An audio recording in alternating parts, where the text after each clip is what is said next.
Hey tea people, today I'm trying a new tea. It was actually something Lawrence, Dick, and I were briefly discussing on the Facebook group, Tea Crazed, which was the Karak tea that was in a video I posted earlier from Teas of the World.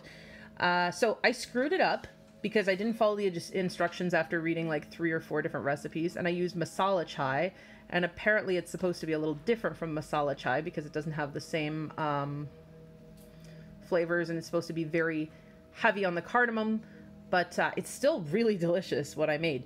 So it's typically the most important part is green cardamom pods, like adding some kind of cardamom. So this is what I have at home. I have the little green pods, and then you add sugar.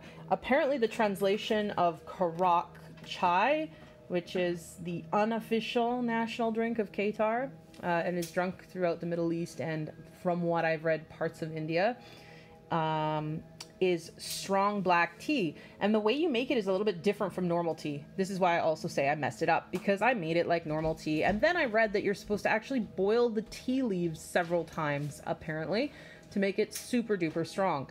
And you're supposed to boil it with the cardamom. Some recipes call for adding cinnamon and ginger. So I just added cinnamon, ginger, and cardamom all together to make it. And it ended up really good. The tea that I used as a black tea as a base, I used 2 bags in my pot of Tea India masala chai. It's really fragrant. I really like this chai. And you're supposed to put sugar in it. So I put sugar directly into the pot so that it would dissolve, and I put a pure cane sugar. What makes this tea unique too is that you're supposed to use either sweetened condensed milk, which is too sweet for me for a tea, or evaporated milk. Now this is the first time I've ever tried putting evaporated milk into a tea. So, but the tea itself is really, really good. So you have that like rich chai color. And the evaporated milk, which is slightly yellowy. It's so creamy and frothy, and I don't even need to stir that. That's pretty much dispersed itself.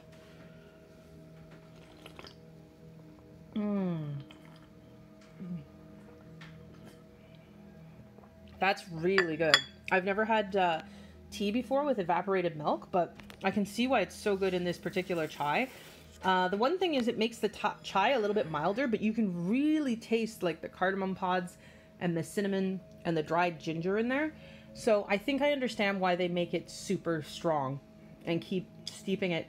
I'd experiment a bit with which black tea to use. Some people say use Yellow Label, which I think is like Lipton Yellow Label. I'm not sure. I'll have to take a look into it, but otherwise it could end up really bitter if you keep boiling it. The other thing that they say is that you should not use tea bags, which again I did because that's what I had, and I didn't boil the tea itself on the stove. So it'd be interesting to try this again and get it right, but I still made a really awesome tasting chai with evaporated milk. So I'm going to be trying my chais with evaporated milk, I think, for the next little while, since I have quite a lot of it.